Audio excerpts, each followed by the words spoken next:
Anyway, singit ako, no, just to clarify an issue, no, kasi I'm being under attack na parang against daw ako kagad sa impeachment na hindi pa naipapasa, no. First of all, yung impeachment process is a constitutional duty. Kung sakali talagang found sufficient informed at mapadali sa Senado, we really have to perform our constitutional duty to become senator judges, no, in an impeachment court.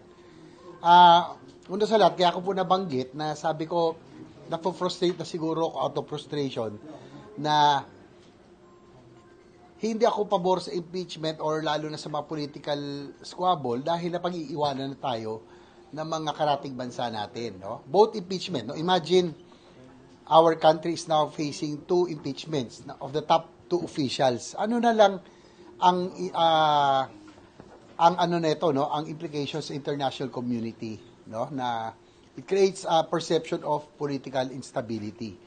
We are already losing out our foreign direct investors to countries like Thailand, Indonesia, and lalo na po sa Vietnam.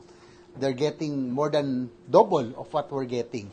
Ngayon, nababawasan pa tayo. So, ako naman siguro out of frustration na sana kung sakasakali magkaroon ng impeachment or kahit anong sabihin na natin, it's a politically charged process, maging madali. And we have to go back to our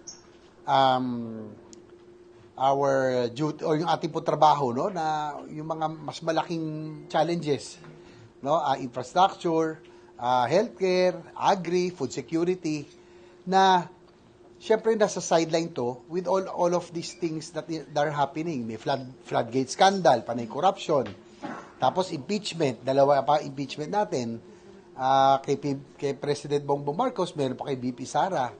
So, yun lang sa akin siguro because it has been my advocacy. Alam niyo naman po yun.